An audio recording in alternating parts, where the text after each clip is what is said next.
one-man film crew right here. Sweet. Alright, so you've done your share of interviews, but have you never done like a documentary or anything? No. Cool. Basic gist is just try to eliminate me from the equation. So like if I ask you a question like where were you born, I was born in, etc., etc. First question, if you tell me what your name is and where you live. Okay, look at you. Mm-hmm. Okay.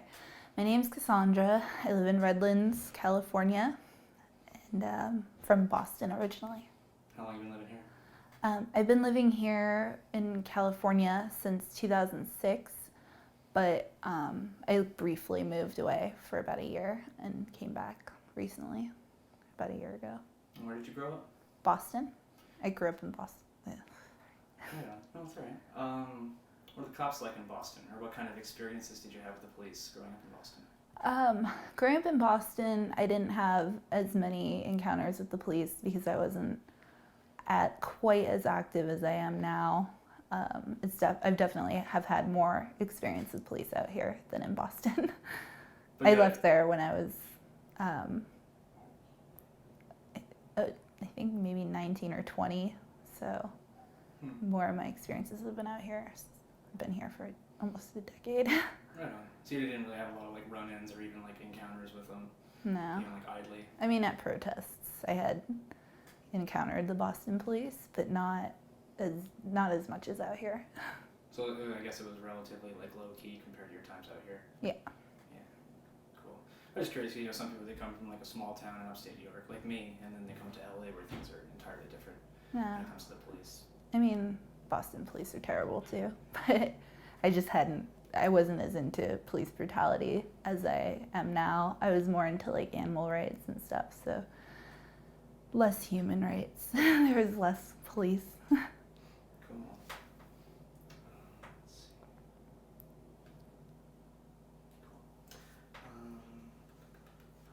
Did you ever go to any of the marathons, Boston marathons?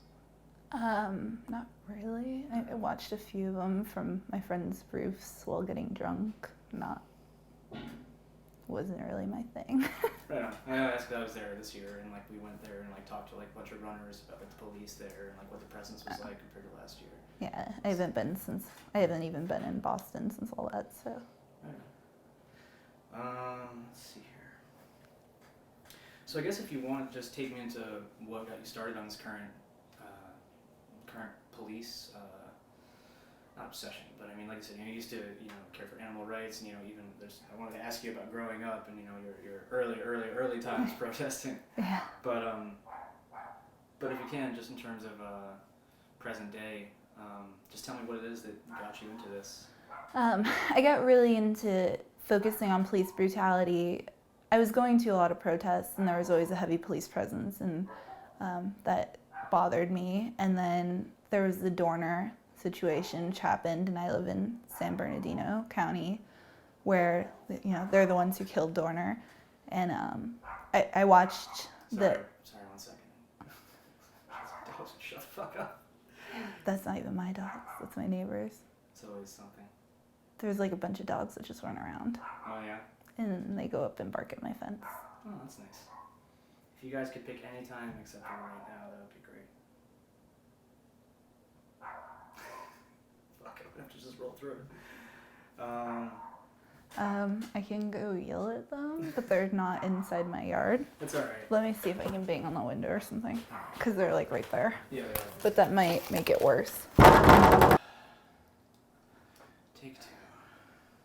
One sound. Okay. Big Bear, Christopher Dorner, getting you started. That's when I first was like, holy crap, this is crazy. The LAPD was driving around shooting at random people. So I was paying close attention to that. That was probably the first moment where I was like, wow, this is out of control. I mean, I had thought that before, but that was when I was like, wow, like they're shooting random cars. And then after that, the next thing was Kelly Thomas. I was heavily involved in going to the protests after that, and the response at those protests was incredibly insane. They were snatching people in unmarked cars. And I mean, these cops had just, beat a guy to death on video with sound, like horrifically, and then walked. And it was appalling. So after that, it just kind of snowballed. And I was like, wow, this isn't even just there. It's, these cops are getting away with it all the time. So people started sending me news stories, and that just went from there. Tell me about Free Thought Project. How long have you been writing for them? How you got started? I started writing for the Free Thought Project in April or May. They approached me to write for them, and I was hesitant because I am not a writer. Wasn't a writer. And eventually I caved in, and I was going to just run their social media, but then it just evolved from there. Did they contact you, or? Yeah, my boss Jason had contacted me, and for about a month I kept saying no. And eventually I caved in and couldn't be happier, so worked out pretty well. You plan on writing for them for a while? Hopefully. Cool. Awesome. So, tell me about growing up and the trouble that you caused while you were in school. So growing up, I got my hands on a Mamiya flyer, and that kind of changed my world a little bit. I was shocked. I'm reading this, and I'm in 5th grade, and I photocopied it for my entire school, was running around with a petition, and my school administration was not too happy with it, and I got some detentions. That was good times. Very cool. And what did your mom think of that? My mom was fine with it. It was all right. Cool. You say she still has pictures from that? Supposedly she couldn't find them. I tried to get my hands on them, but no dice. Can you just tell me a little bit more about that, like your early start in trying to make a difference, essentially, and because 5th grade, a lot of people aren't doing that. Well, when I was 3, I saw Bambi, and I asked my mother why they would kill Bambi's mom, and I was horrified. And she was like, well, they use them for clothes and for food. And I was just like, I will not eat anything that was a mommy or had a face. And they indulged me because they thought that it was a phase. And I just never ate meat again. And then from there, I got involved in protesting circuses and any places that I saw that animals were being mistreated. And I actually didn't focus on humans at all until Chelsea Manning's leaks. Then I was like, wow, this is pretty terrible. I'm kind of a hypocrite. I should probably, care about people too. So I guess it's easier to care about animals, though, because they don't start wars. that's true. Animals are a little better. Let's see here. So I guess if you can, I have a bunch of questions that are kind of all over the place, but can you just take me from February, for example, that Kelly Thomas rally at Hollywood and Highland, to where we are today, dealing with Ferguson, seeing how things have happened throughout the year and how the situation has really not gotten any better?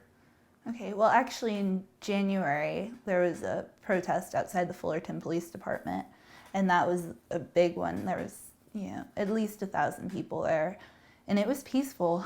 There was a lot of marching, and a few people spray painted a couple things, including the police department. The person who did that actually spent more time in prison than Kelly Thomas's murderers did. He went and did 45 days over some tagging that probably took 10 minutes to wash off.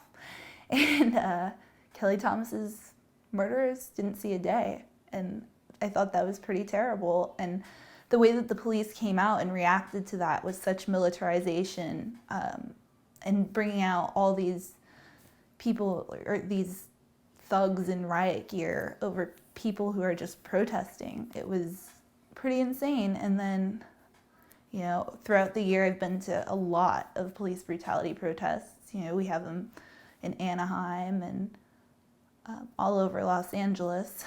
And the reaction's always the same, generally. Sometimes they'll surprise you and not come out, but it's rare. And then going to Ferguson, it was the same, but worse. It was a lot more intense. I don't know. I'm very bad at this. No, you're actually doing great, Cass. I hate doing these. Okay, that's another reason I appreciate you doing it. And now the dogs are fucking back. It's very awkward talking about yourself. Okay. It's very awkward talking about yourself. No, it really is, and it's. Yeah. I like talking about what other people are doing. That's why I write. I'm trying to get you there too. I just want to get a little bit more background. Fucking dogs. You gotta be kidding me. We were doing so well. It's not even my dogs, which is the worst part. Yeah. You can't discipline them, Comfy? Huh? Comfy? Yeah, I'm fine. Camera A, camera B, sound. Okay, just to kind of get us out of LA and out to Ferguson, how quickly after Dorner and Kelly Thomas, how quickly did you realize that it wasn't just LA, it was systemic, it was the whole country? I realized very quickly that it was the whole country. I had already known that brutality was an issue, and I wasn't a fan of cops ever. As an activist, I wasn't a fan of cops. But I realized how bad it was right after the Kelly Thomas verdict, or during that whole the end of the court case, because I was tweeting and posting about Kelly Thomas so much that people started sending me other articles, and it was just a never-ending flow of just horrible nightmare stories. And from there, it was just all-consuming because it's so much. Would you say it's been a big year for police brutality? I think it's been a really big year for police brutality. I think more people are filming cops, and I don't think there's necessarily been more brutality. I think that people are just more aware of it, and there's more people with cameras pointed at cops and more reporting on it, so people are seeing it more. Yeah, we have more instant access to it too. Ferguson, prime example. There were people on the streets that afternoon. Yeah, with social media, it's just the second something happens, it's out there. People just upload it to YouTube, and you don't need to wait for the media. You can just see it and share it, and it goes from there. So. We are the media. Yes, we are the media. Cool. So let's talk about Ferguson. When you first heard about it, I'm sure you heard about it right away. Yeah, I was in Las Vegas at DEF CON when Mike Brown was killed, and my phone just started going crazy. I think that was the most text messages and phone calls that I've ever got in a 2-hour time frame, ever. And I'm sitting there watching a talk or whatever I was doing at DEF CON, and my phone is just going and going and going, and I was like, I better sneak out and see what's up. And everybody was like, you need to get on Twitter, you need to get online, where are you? The one time nobody can reach you, what are you doing? And so I went online and I looked at my Twitter, and it was just all these pictures coming out of Ferguson. And I was like, what on earth is happening? So I ended up spending most of the afternoon buried in that. And pretty quickly after that, I was like, I need to go out there. And that was my first trip to Ferguson. It was shortly after. Tell me about your first trip. My first trip to Ferguson, it was a little bit after the initial protests and demonstrations, and I was out there for Mike Brown's funeral, and the National Guard was still there, but they were rolling back a little bit. But people were out in the streets every night, and there's a lot of energy, a lot of protesting. People were out late, and it wasn't like anything I had seen. Like people, you know, out here or anywhere really, like you have a protest, eventually it ends. Theirs just seemed to be perpetual. Like the whole week I was out there, it just seemed like it was never ending. It was constantly some kind of demo or action or people marching. It was extraordinary to see. So. And I guess it's been kind of going ever since, huh? Yeah. Today is the 100th day, actually, that they've been out there in the streets. So it's pretty powerful. And I went back just a few weeks ago to Ferguson, and I got in a day before my coworker, and I planned to just like go hang out and talk to some people and have a low-key night, and that did not happen because that was the day that they killed Von Derek Myers. And I was at Ferguson Police Department, and I started getting texts, and everybody was like, St. Louis police just killed somebody like 15 minutes from where you are. So I grabbed the people I was with at the protest, and I was like, we should probably go over there. Like, they just killed somebody else. So we rushed over to that, and that was one of the craziest nights of my life. His mother and grandmother were there, and this huge crowd had already gathered. We got there, probably half an hour after they killed him, and there was already this huge crowd, just police tape, and then just people. Like, I would say there was a couple hundred people there already at least. And we heard gunshots in the distance and beyond the crime scene tape, and his mother collapsed on the sidewalk, and she had asthma, and she was out, and everybody was trying to get her help, and the police wouldn't go over to her because they were scared to like get into the protesters or whatever. And nobody really wanted them over there anyway. So people were calling for EMTs, and nobody really wanted the cops involved. We wanted a medic, or they wanted a medic. And eventually, like 25 minutes later, an ambulance finally showed up, and they took her. And it was really somber and eerie for a couple minutes. And then somebody ripped down the police tape. And that began one of the craziest nights I've ever experienced.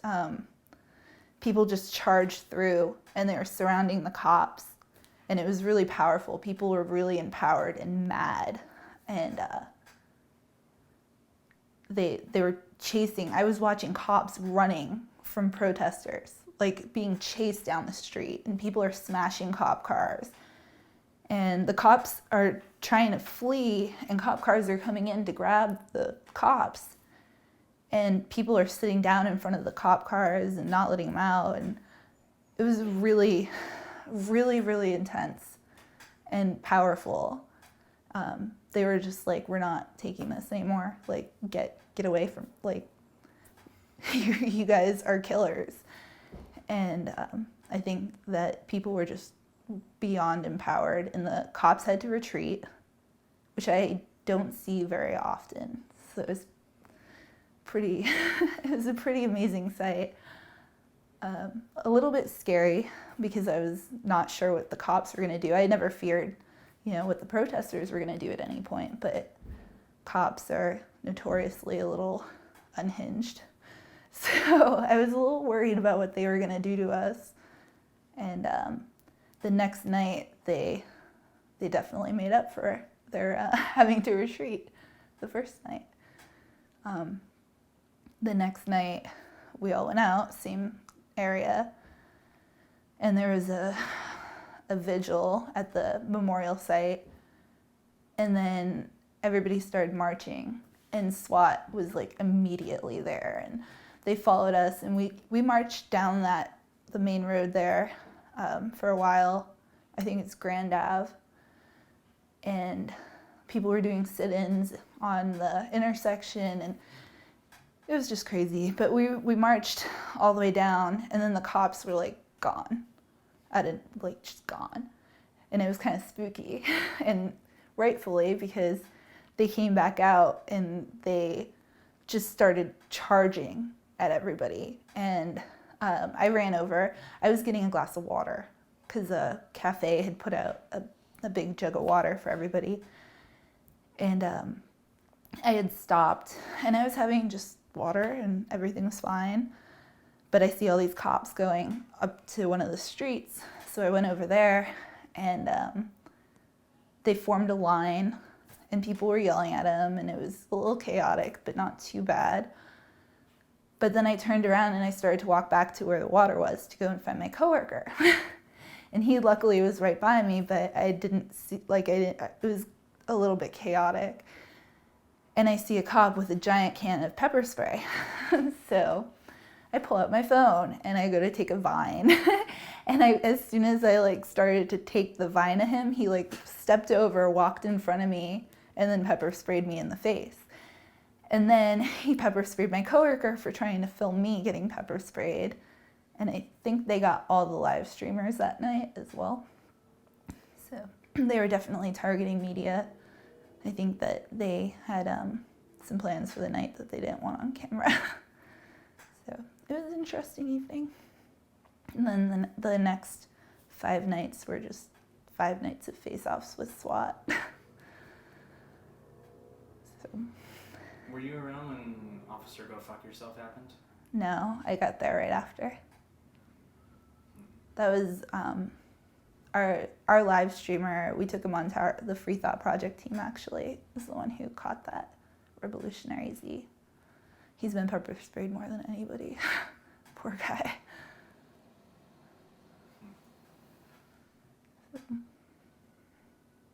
I feel like he should build up an immunity by now. It's like arcane powder from Princess Bride, yeah. Just doesn't affect him. That's what I would expect at this point. Yeah. Pepper spray hurts a lot. That was your first time, wasn't it? Mm-hmm. Tell me about that. Getting pepper sprayed. I know you just did, but I mean, out of all the time, because I'm sure you've seen your share of pepper spray and people being pepper sprayed, Occupy, Yeah. San Fran, and stuff like that. But being pepper sprayed is like nothing else. I would actually say that it might have been more painful than having my child. And it's scary because the stuff that they're using is 10 times stronger than bear mace. And, I'm not tiny, but I'm obviously not a bear. And this stuff, I was fine for a minute. I had enough adrenaline or whatever to get to the cafe across the street. But then as soon as I went to get it off with milk that they had given me, it just was this crippling pain. I can't even describe it. I have videos of it. My coworker was there and he was helping me get through it. And I kept asking him if I still had flesh on my face. I was like, do I still have skin? Because it's a horrible feeling. It was awful. But I was back out in the street 45 minutes later, and the cop who got pepper sprayed by another cop that night by accident, he had to go to the emergency room. So we're obviously tougher than cops. It is interesting. So that's going to be your 3rd trip. About to leave for my 3rd trip. Can you just go into that a little bit more? Just kind of, because that's one of the main reasons I want to grab you tonight, not necessarily right before you flew out, but I wanted to get you before you flew out because we've all been on this kind of roller coaster with this whole case where It's like, oh, the indictment's going to come down any day, and we're all checking the news and checking our Facebook and just always waiting for that next lead, and it's been very draining.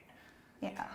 So I've been waiting. I actually bought a plane ticket to leave last week when we thought that the indictment was going to come down on the 10th, but I ended up canceling it, and I've been trying to stay as long as I could so that I wouldn't have to leave. I wouldn't get there and sit around for a week and then have to leave right before it happened.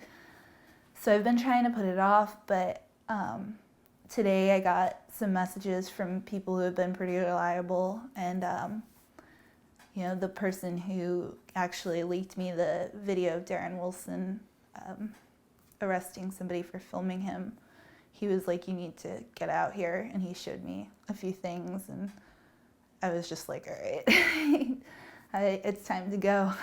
So I'm about to go back. I'm a little more nervous this time than before, but excited too. Is it kind of like a third time's the charm thing? Yeah, I think just with, being pepper sprayed simply for filming last time, it's gotten me a little unnerved. It sucks that they got in my head, but I was completely not aggressive at all or threatening in any way when he sprayed me. And so this time you've seen all the military weapons that they're bringing in, and they spent $178,000 on riot gear. So it's kind of like, well, they did that to me for filming. What are they going to do this time? So I bought a bulletproof vest and ready to go. So what are you feeling? I'm mostly excited to go back. I think that it's been really inspiring seeing what all the activists who have been out there. They've been out there for 100 days. They're relentless, and they're organized, and their organization is just like mind-blowing. And there's so much to learn from them that we can take back to LA or take, I think there should be somebody from every city who goes to Ferguson just to learn from these people. I don't know how they got so organized so fast, but it's really impressive and it's inspiring. So I'm excited to go back and see what else they've been doing and what they're doing now and what they have planned for the grand jury, because I'm sure that it's going to be amazing. Look at that symphony protest. That was one of the most powerful protests I've ever seen. So hoping that they have some good civil disobedience in store. So what do you think's going to happen? We all know what's going to happen, but... Well, I don't think he's going to get indicted, and I think that people are going to be rightfully outraged. But beyond that, there's no way to know what's going to happen or what they're going to do. The last time that I was there, we caravanned around and nobody knew where we were going. And we just kept showing up at different locations and shutting them down. And as soon as the cops would show up, we would just all get into a caravan again and go and shut down another place. Shut down some QTs and the casino. And they've got this whole divide and conquer thing going on now. And it's been really working well for them. I think it's a great tactic. So I'm hoping that they do a little bit more of that, because they were keeping the cops on their toes and it was awesome. But beyond that, I really don't know what to expect, and I don't know. It's no way to know. What are you hoping is going to come out of all this? I'm hoping that this created the discussion that we needed to have here. How many other people were killed the week Mike Brown was killed? We had Ezel Ford, Dylan Taylor, Omar Abrego. Nobody knows their names. People know Mike Brown's name because of the people who have been in the streets and who reacted so angrily.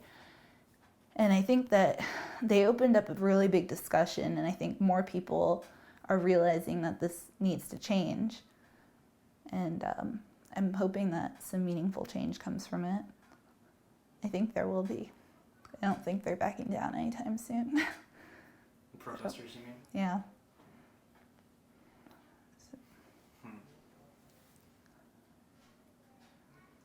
You're doing really well, by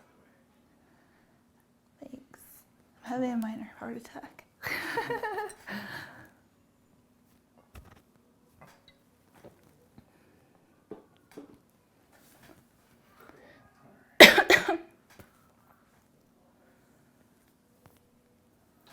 Still going.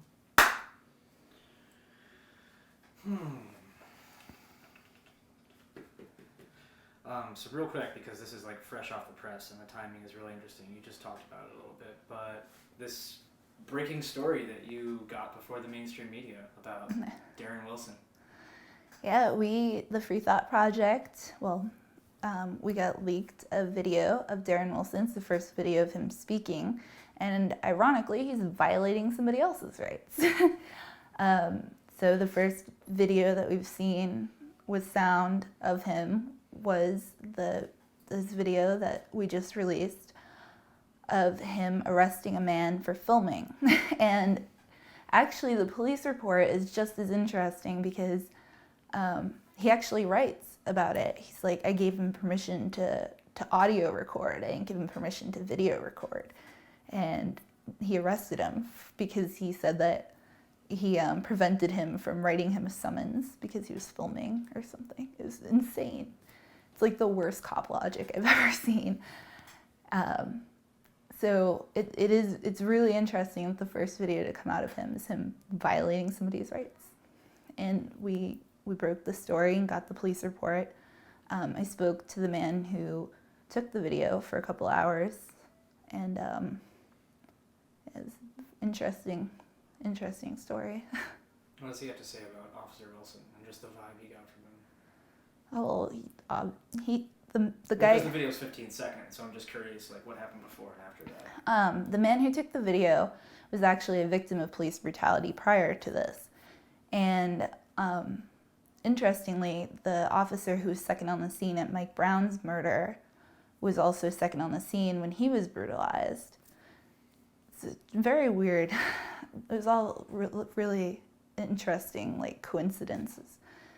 But he was brutalized and tased 3 times in a row, so for 15 seconds, which is extraordinarily excessive. Had a cop put his boot on his face, and it was really bad. You can tell that he's still dealing with it. He has a court case coming up about it in December. And so every time that he's encountered the police since then, his first reaction is to pull out his phone and to film. And so that's what he did. Officer Wilson came to write him a ticket because he had some unregistered vehicles behind his privacy fence. And he told me that they were having like a peaceful exchange. It wasn't aggressive. It was really polite and casual until he started filming, and then Darren Wilson got really aggressive. And he said that's why the clip was so short, because before that they were completely cordial, and he was like, hey, do you mind if I film you? And Darren Wilson was like, go ahead, you can record.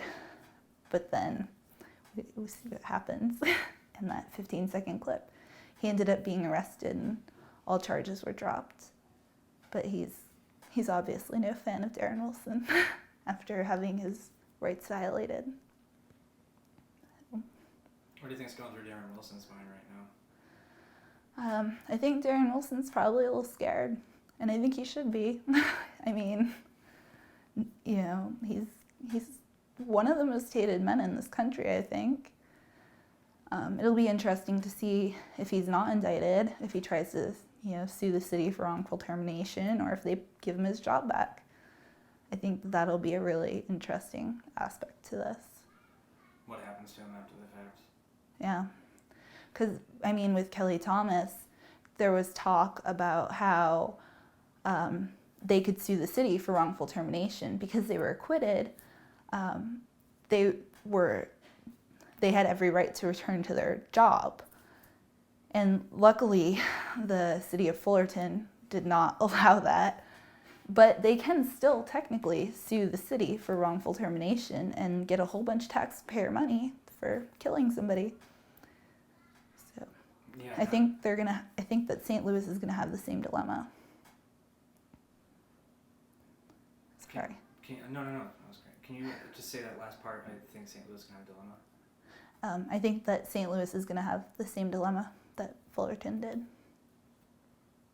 Awesome. I talked over you a little bit.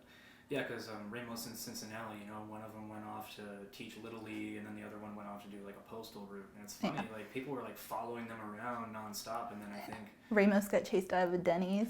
oh, that's right. Yeah. Can you talk about that? Yeah, the officers who murdered Kelly Thomas, they've had a hell of a time too. Nobody knows what happened to Wolf. He's just missing, gone forever. But Ramos went on to coach Little League.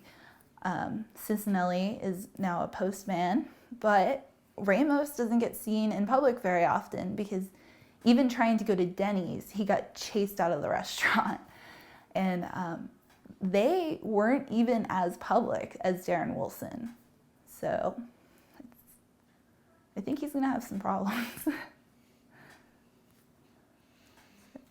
So you talk about the, you know, how much people don't care about Darren Wilson, but, you know, we have other cops having fundraisers for him and things like that. And I want to ask you about the officer that you interviewed, Gore, Dewan Gore? Dewan, yeah. Cool. Before I do that, talk about the KKK and Ferguson. Oh, goodness. The KKK has been threatening to go to Ferguson and kill protesters. They named one of the live streamers Bassem by name in their little PR threat. It's pretty interesting seeing in 2014, seeing the KKK on MSNBC giving talking points. What world do we live in that people are giving these monsters a platform, first of all? But interestingly, Anonymous decided to start Op KKK, and the tag for that has been hoods off, and they've been naming all of the members of the St. Louis chapter of the KKK and posting their photos. So at least we have a little bit of a defense there. We've got names and faces, know who to look out for. So big ups to them for that. It makes me feel a little better. Is it true that some of them are cops? Because that's what I heard. I didn't see any, but I didn't follow it as much as everybody else did. Right on. I just like glanced through all the pictures and was like, okay. Yeah. We've been joking about it a lot that, you know, the Ferguson police, their regular uniform, their daytime uniform is the blue, and then their overtime uniform is the riot gear, and then their weekend outfit is the robes and hoods. So. So with that being said, what are your thoughts on the burning of the memorial? Whatever you might have heard about that. Well, Andy Lopez also had his memorial burnt, and that one looked very much like an arson. And a lot of people believe that might have been the police department. And so my immediate reaction when the memorial burned was arson, cops. And, you know, there were cops that were standing by that didn't attempt to put it out. So I think that it could have been arson, but I like to think that it wasn't and that it was an accident, because that's just too monstrous. But with cops, you never can tell. They're monsters. It takes a certain kind of person to be a cop, so I wouldn't rule anything out. Yeah, well, you know, you hear that there were like candles there, and then a candle might have got knocked over. Which is possible. There's so many candles there. I mean, I don't want to play devil's advocate, but it's possible it was an accident. I would like to think that it was, but never know. Yeah. So tell me about Dewan Gore. The first time that I was in Ferguson, I was walking around. It was very late at night. I think it was probably past midnight. And there were a lot of people out still, and there was marches going by. And I was just walking around taking photos and talking to random people, asking why they were there. And I was gonna write about it, so I was just talking to people. And there was this one guy, and he was standing on the sidewalk, and he had a bunch of papers in his hand. So I said hi to him. He said hi, and he handed me a paper, and I just kept walking. And then I looked down at it, and it, you know, said like, "I am Darren Wilson" on the front, and I was like, what is this? And I got kind of like upset about it for a minute, and I wasn't going to go talk to him. I was like, what is this? And then I turned to my friend just out of nowhere, and I was like, can you record something for me? And I just went over and started talking to him, and I was like, so what is this? And he explained to me that he was a St. Louis police officer. And I was like, you're what?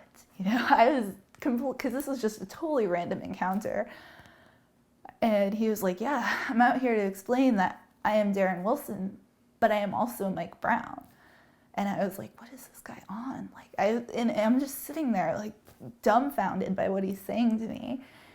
And so I kind of just let him talk, and my friend filmed it, and I think half the video I'm standing there like just, yeah, dumbfounded, my jaw on the floor. But he explained that he is a St. Louis police officer. He's currently suspended, and he's suspended for using non-lethal force on somebody who had reportedly attempted to engage him. Yeah, he's still a cop, so we don't really know, but he used his asp and he hit the man in the hand. He meant to hit him in the side, he hit him in the hand, broke his fingers. He didn't write a report, much like Darren Wilson, so he ended up getting suspended immediately, or pretty close to immediately, I believe, for not writing a report and for using force. And he was comparing that to the fact that Darren Wilson is not suspended. Or he did not get suspended. And he also didn't file a police report. He left the scene. And I think DeJuan was Gore was comparing it to the fact, you know, his reasons for not filing the report were that, you know, he didn't want to mess up this kid's life. This kid was talking about how he had a new job, and he was trying to be a good guy by not arresting him, or, you know, and Darren Wilson killed somebody. So it was interesting. He talked a lot about like racism in the department and how he's never worked anywhere as corrupt as the St. Louis County Police Department. It was a very interesting perspective that I'm really happy I got to speak to him. It was weird though. I was like, wow, I kind of like this guy, and he's suspended for brutality. What? But he made some very interesting points.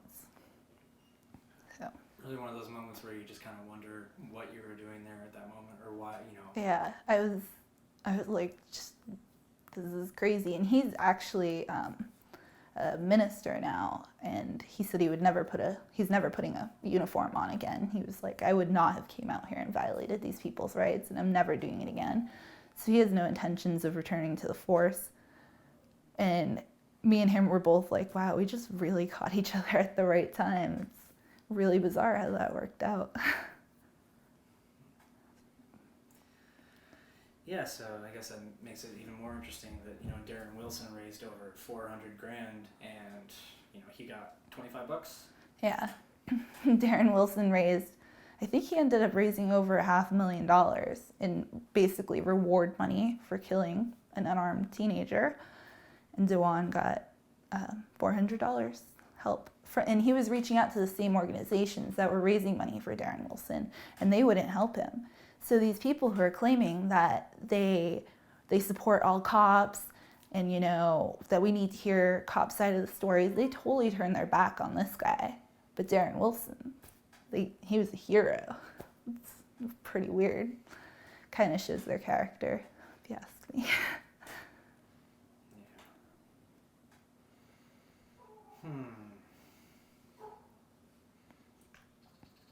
There's another cop who I wrote about as well. He raped, when I wrote about him, there were 8 victims, but more have since came forward, and people were raising money for him as well, and he had quite a fund, and he was raping women, and these people were still throwing money at him. It's appalling. It's insane. I guess the thin blue line has gotten pretty thick, huh? Yeah. It has. when a state brings in weapons of war in preparation for people's outrage over police killing with impunity, we have a problem. What you do? Can you just elaborate on that? I wrote that when people were posting photos of the weapons and the MRAPs and just all these military vehicles coming into Ferguson in preparation for the grand jury. And I went online, I was just venting. No, I mean, it's a great statement, so it's just... I was really upset about that. There's weapons of war, as Obama once said, do not belong in our streets. And they don't, so why are they there? Why does Fargo have a tank? Yeah. God, I live in Redlands and they have the MRAP here. It's crazy. Yeah, for what? Yeah.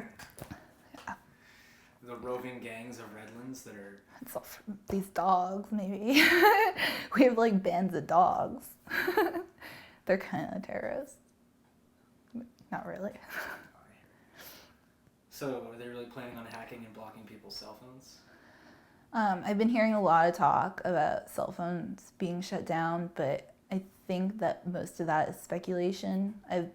I've been prepared, and everybody's downloading an app called FireChat, where you can chat with people who are up to 40 yards away, even if you don't have internet service. So people there are very organized, and they're taking steps to make sure other people are organized. They're pretty prepared. It's pretty cool. Body cameras on cops. People don't like my opinion on that. Oh, I'm sorry. It's because it's an interesting opinion, you know? It's like, because people like me, I just automatically think, yeah, we should, but it's an interesting counterpoint that it's, it doesn't help. Because Kelly Thomas, like, we have it on video, we have audio, we have the entire thing from start to finish. Yeah.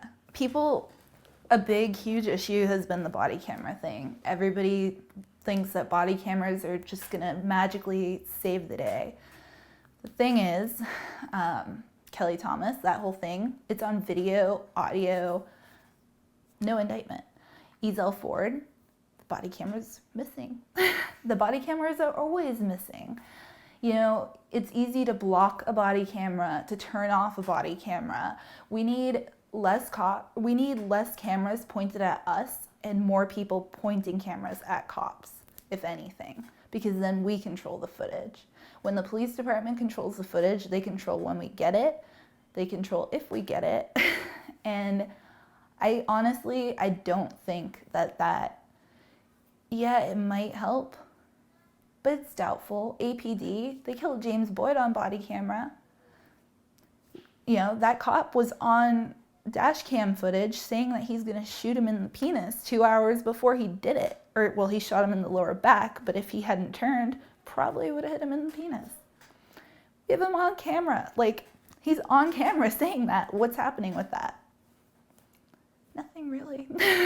So, I think that there are other ways that we need to combat police brutality, and I'm not as gung-ho on the camera thing as everybody else. I think it's just another way to surveil us, and I think that it'll end up hurting more people than it will cops. It'll be used against people more than it'll be used against police, I think. And you can't really lie. A lot of people say, well, there should be a live feed, but then you're violating all the people that the cop goes up to. If a cop does a no-knock raid, busts into someone's house, and they're in their underwear, hello, they're all over the internet now in their underwear. That doesn't make any sense. We just can't do that. There are other ways that we can fight this, and that's just not even in my top 10. So. What's the top 3? Top 3? Or even just top 1. Start with top 1 and see if any others come up. No, I have a lot. I have more than 3. Okay. I have a whole list. I've put a lot of thought, obviously, into, ways to lower police brutality or end it. You can't just be reading these stories all day long and not thinking about solutions. So our site especially, we try and offer a lot of different ways people can get involved on like personal level, community level, political level. But I think the most important things to deter police brutality would be first stopping the Law Enforcement Bill of Rights. They shouldn't have a separate Bill of Rights. If they kill somebody, they should be under the same investigation as everybody else. That's it. Like, it's ridiculous that that's even a thing. Police unions are a huge problem. They have too much power. That's the reason why all these cops are getting paid vacations after they murder people. That needs to stop. I think that all officers should be forced to carry independent liability insurance while they're on the job, because, you know, these police unions are making it impossible to fire a cop. APD, their chief, was just in an interview saying, we have cops that we can't get rid of because of the police unions. That shouldn't be cops. So I think that if they were required to be insured, at some point, if they do bad stuff, they're going to become uninsurable. And if they're uninsurable, then they get booted. You can't work if you can't have your liability insurance. So I think that would be a really, really helpful step. I also think the drug war needs to end because no-knock raids are atrocious. That should not be a thing. It's not only dangerous for the people, it's dangerous for the cops. So they're complaining that these officers are constantly in danger, when in reality they're not even in the top 10 most dangerous jobs in the country. But they're the ones putting them in danger. I mean, not that long ago, I think just the beginning of the year, two different occasions, SWAT members were killed by people in Texas when they were doing no-knock raids. Ironically, the white guy who killed a cop, they were like, oh, it was self-defense, you're cool, we're not even charging you. Black guy does the same thing. A couple months later, they were both right after 5 a.m., extraordinarily similar.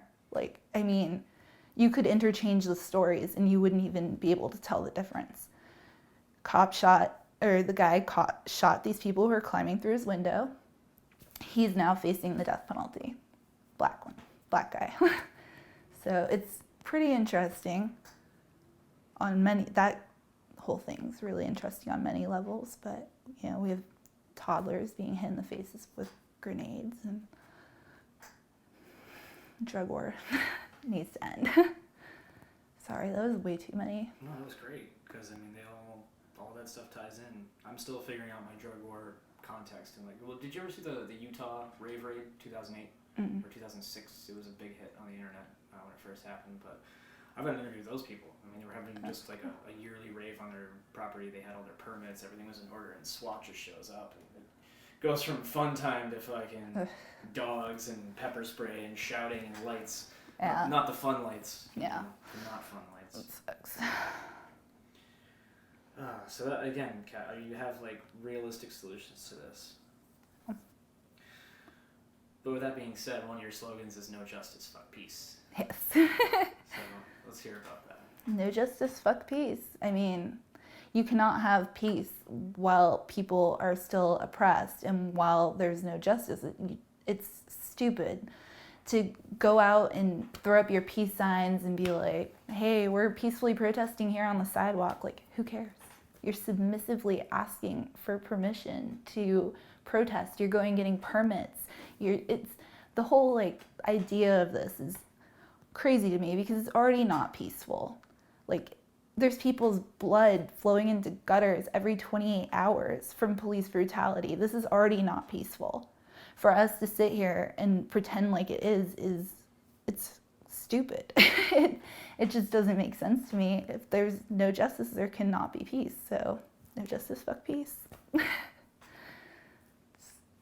don't know. No, that was great. I love your perspective on everything. I really do. Well, you know, because again, as a filmmaker, I'm trying to be balanced about this, but that's why I want to interview people like you, because you can kind of say the things that I can't say. Thanks. Yeah, I'm a little bit out there, I guess. But No, it's perfect.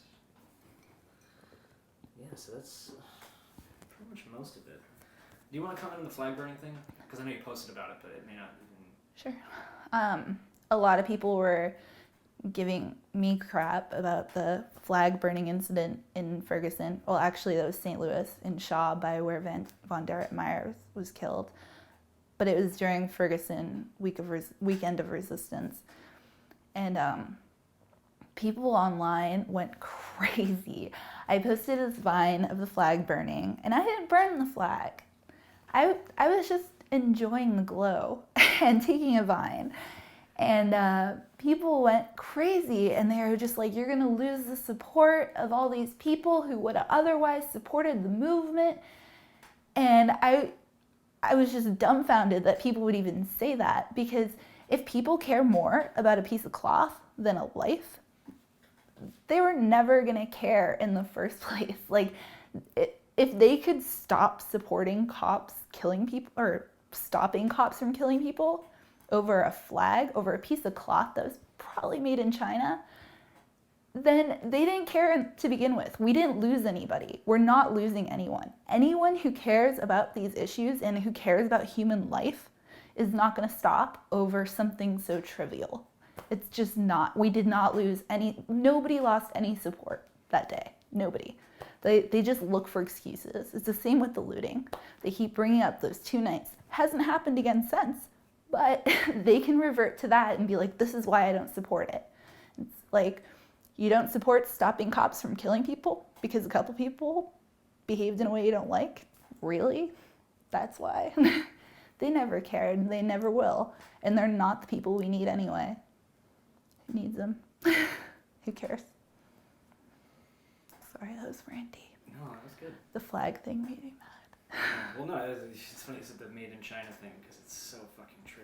Yeah. And then I was going to ask you something else, and then I lost it.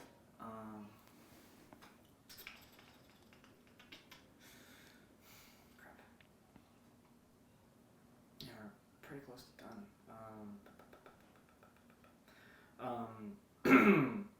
Iceland, the police there.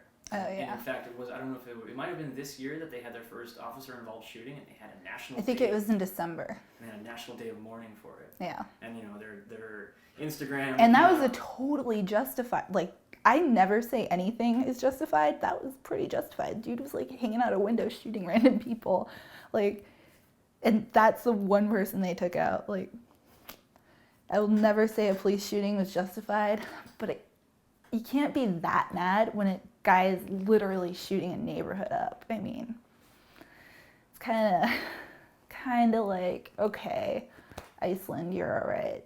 Like, but that one will kind of the one time. But yeah, do you want me to talk about that? Yeah. Don't use that. That was just random. Just just the fact that they had a national day of mourning for a guy that was shooting at people. And they have the most lovable Instagram account in the world.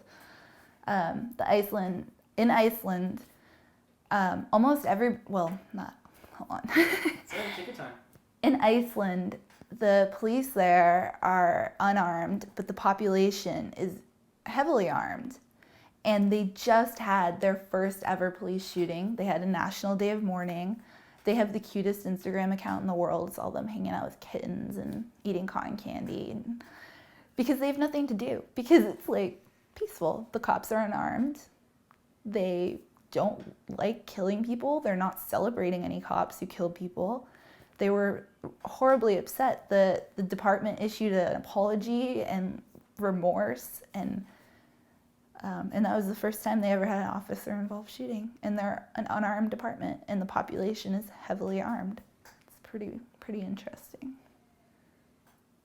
They're a very lovable police department. Would you say it's a model for how things could be in the States?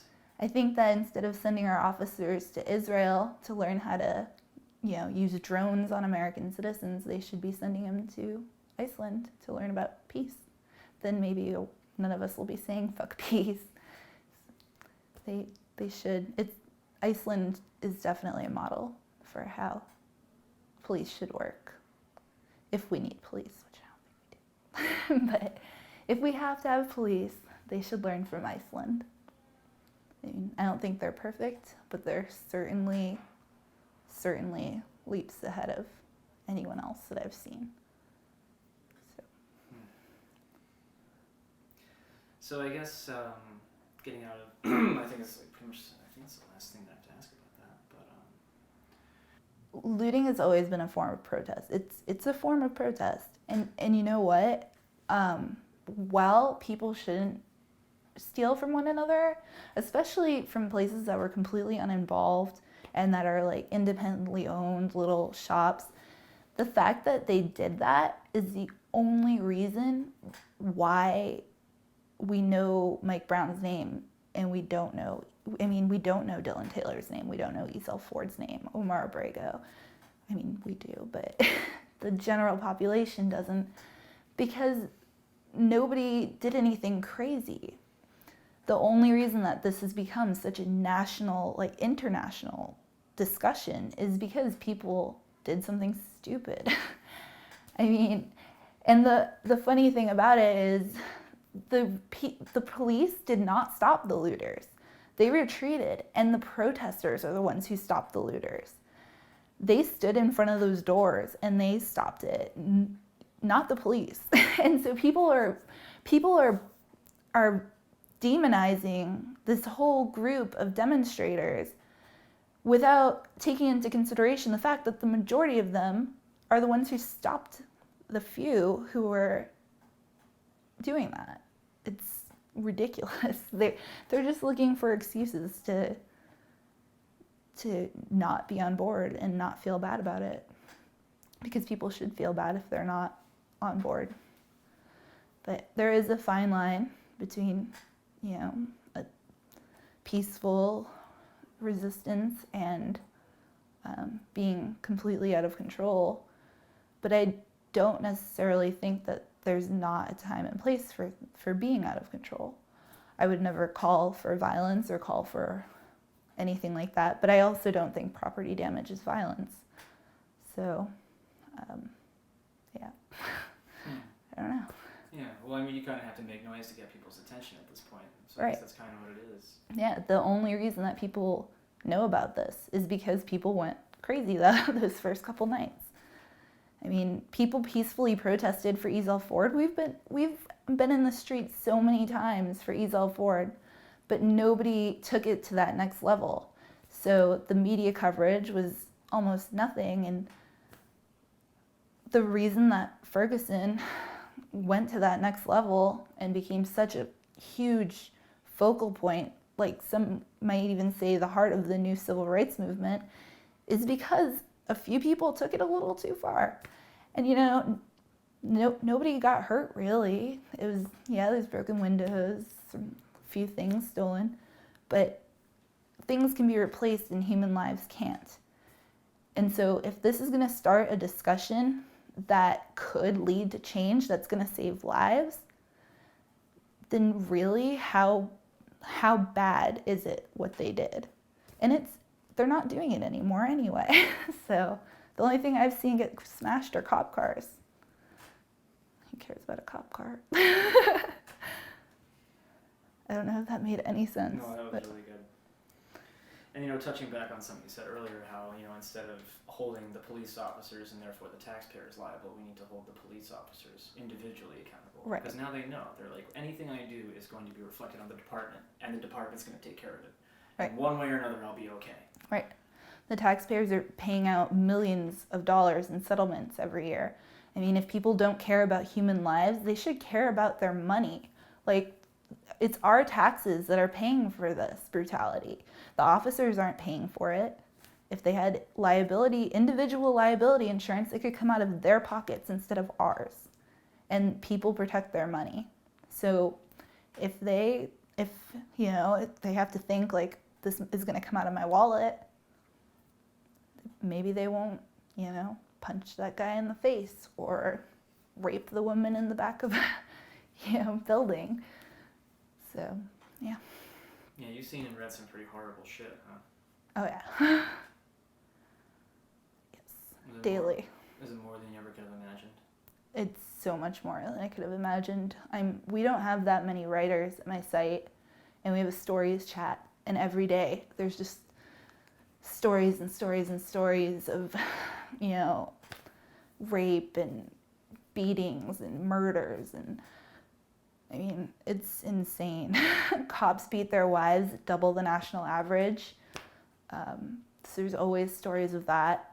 And it's sad because the women they have nobody to really turn to, because who are they going to tell? Their husband's peers. And even a lot of the rape advocacy groups won't touch it because they rely on working with the police departments for other cases. So there's a woman who's working on that issue specifically, but there's not a lot of resources, and it's a never ending. It's never ending. The stories are, you think that they can't get more horrific, and then they do. And it's just never ending. Well, that's what happened to me. You know, I want to make a film about the police. Mm-hmm. Before I knew it, like you, I was inundated. Like I have people, like I don't not hear about a story now.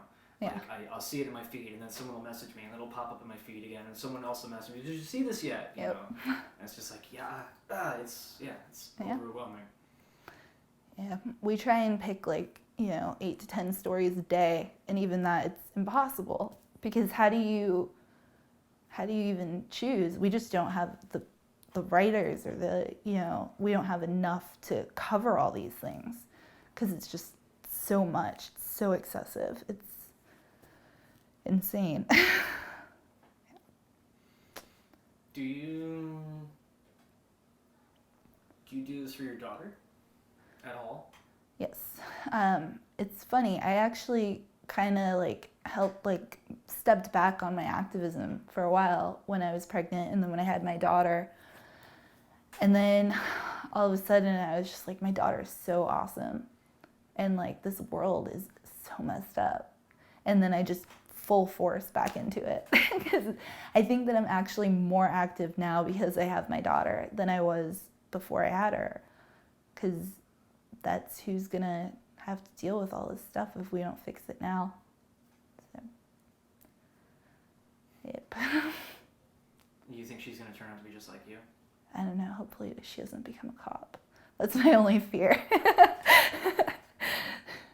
So it's okay if she turns into you, just as long as she doesn't turn into a cop? Yeah, it'd be great if she was an activist. But, kids always rebel. My biggest fear is she'll become a cop. I don't think she will, though. She's too good of a person. And then her daughter will become a protester, and her son will become a cop. And... You like your daughter? Obviously. Love her a lot? Yeah, of course. Obviously. You like your daughter? Is she okay? Yeah, it's kind of... She's all right. Okay. Yeah, but no. No, my daughter is amazing. She could never be a cop. She loves dogs, first of all. She's got a big heart. She's nice to people. She'd never be a cop. How old is she now? She's 4. You gonna raise her in LA, you think? Probably suburbs out here. Not too into LA, but in the area, yeah. Keep her away from the craziness. Yeah. Awesome.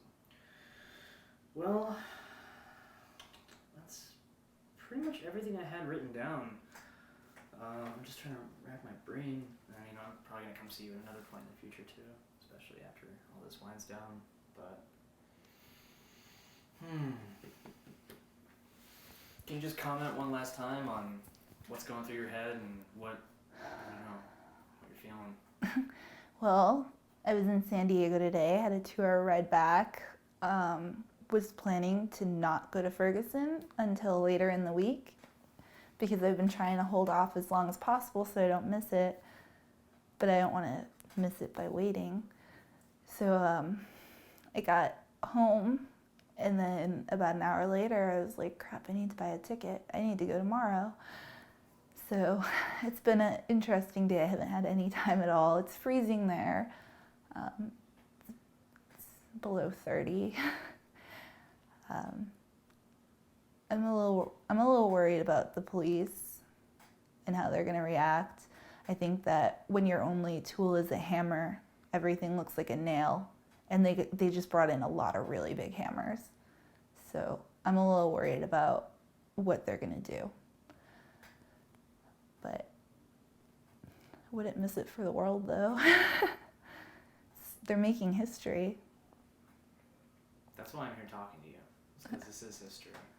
they're making history, and it's awesome. Are you excited to be a part of that? I am. I'm really excited to at least help document it. I saw a lot of crazy things when I was there that I'm really happy that I got on film or in photos, because a few of the points there was no media with us at all. So I'm glad that I was there to help out, and we all have so much to learn from what they're doing. They're so organized, and they're so persistent, and they're so passionate. And I think that if we could just learn from them and harness it, I think it'll do the whole country some good. So, couldn't miss it. What have you packed? Well, I packed everything warm that I could find, which is not a lot of stuff, because we live in Southern California and it hasn't gotten very cold yet. I packed a bulletproof vest that I got yesterday, and my laptop. That's pretty much it. What did Abby send you? Abby sent me a really great shirt with Riot Police on it, and some art. I packed my Riot Police shirt. I got some Cop Block shirts. I got a Photography is Not a Crime shirt. Not that anybody's gonna be able to see them, because they're gonna be under my bulletproof vest, which is disgusting that it is absolutely insane that in 2014 you have to even consider bringing a bulletproof vest to a protest. Like, what planet is this? And I'm going to cover it. I've been trying to not protest because I don't think that it's really my place. I think that the people who have been in the streets for 100 days, it's their movement. And I'm not trying to like co-opt anything, or I'm just really impressed by what they're doing. So I've been kind of staying on the sidelines and just trying to document and help out how I can, like, whether it's, getting people water, or, just whatever little things I can do to make their lives easier, because they're just so amazing. The fact that I need a bulletproof vest to go do that is disgusting. It's insane. And, people have been tweeting that they need body armor to go protest. And it's just, how is that okay? The fact that that is even a thought to anyone makes me horribly sad. It just shows how bad this has all gotten. Whether people like to admit it or not, when your press has to go wear a bulletproof vest on American soil because they're going to be facing weapons of war and guns and insane riot police over people being rightfully outraged, there's something, it's wrong. There's something very wrong. Yeah, the pictures that are floating around, it's like, oh, today in Germany, oh wait, no, this is America. Yeah. Like, it's like that now. You can, we actually put up a meme on Police the Police, and we took a picture from Iraq or from Afghanistan. I can't remember what it was. I didn't make it. We took a picture of soldiers at war and a picture from Ferguson, and we labeled them backwards. And then in the post we wrote, oops, we labeled these backwards, but could you tell anyway? And you can't. You can't tell the difference. That's pretty wrong. Real quick, just how did you get in touch with Abby? I met Abby at United We Stand Fest. She's amazing. Her show is amazing. She's a badass. And I really like seeing women who stand up and are contributing and are on the front lines and are doing what they can to help, because a lot of people try and dismiss like women activists. They say that they're, trying to get famous, or, that they shouldn't be doing it because they're a mom. I get that a lot. I think that people are very quick to dismiss women, and I think that, there's a lot of powerful women out there, Abby being one of them, and I'm very thankful to know her. I think she's awesome. So, yeah. sorry, I know I keep saying last one, but you reminded me of something. You know, you being a white woman, young white woman, not a lot of people like you that are out there and making nearly as much noise as you are.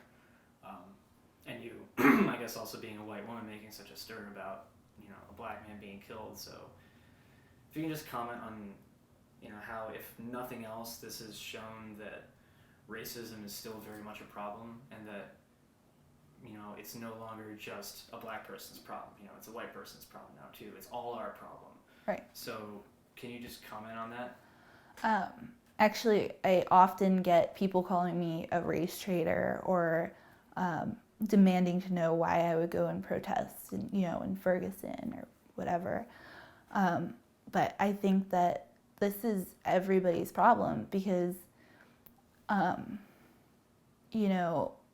the black community has been facing this for a very long time, but it's not just them. It's not just their struggle. While their struggle is definitely the forefront, and I mean, people like Kelly Thomas are the exception, not the rule. I think that the militarization that's happening, and just the police state in general, is everybody's problem. And I don't know how to word it, because you can't discredit what they're going through.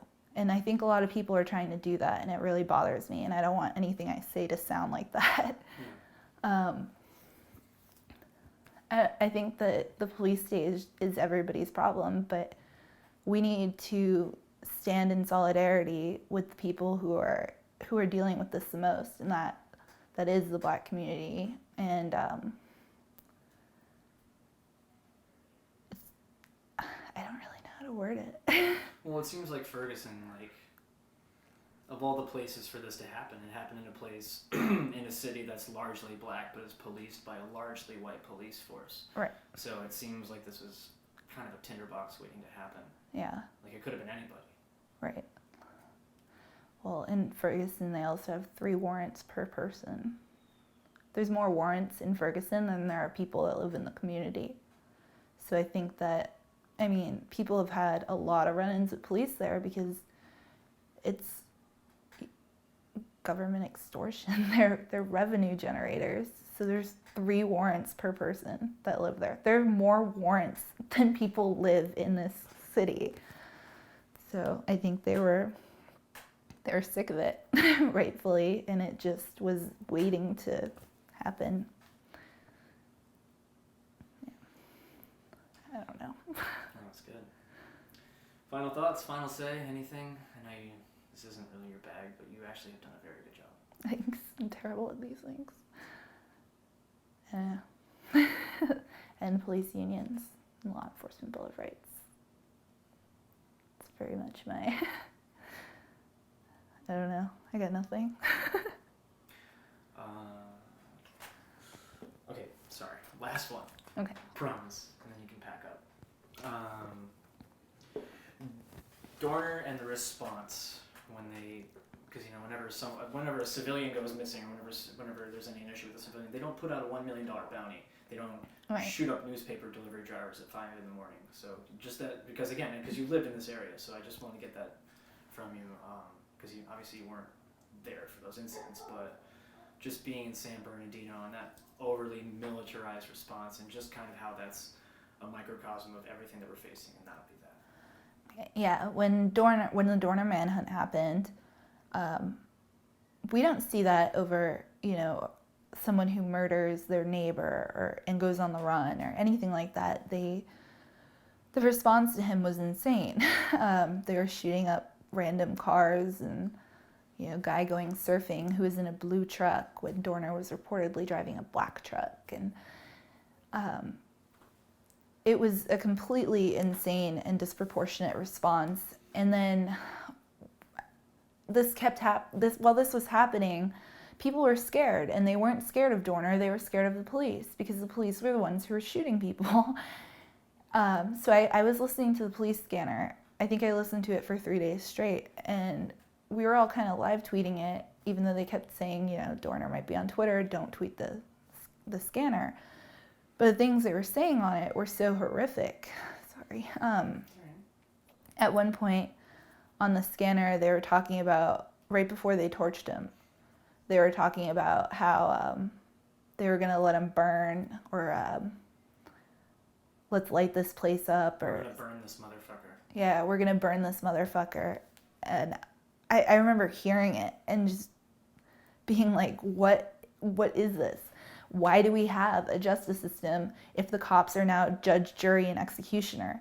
This man deserves a trial, whether he did it or not. I mean, sure, he probably did it. I've read his manifesto several times. But he still was not proven guilty. He did not go through this. He didn't have a trial. He didn't have any of the things that you would award any other civilian. Like, what makes a cop's life more special?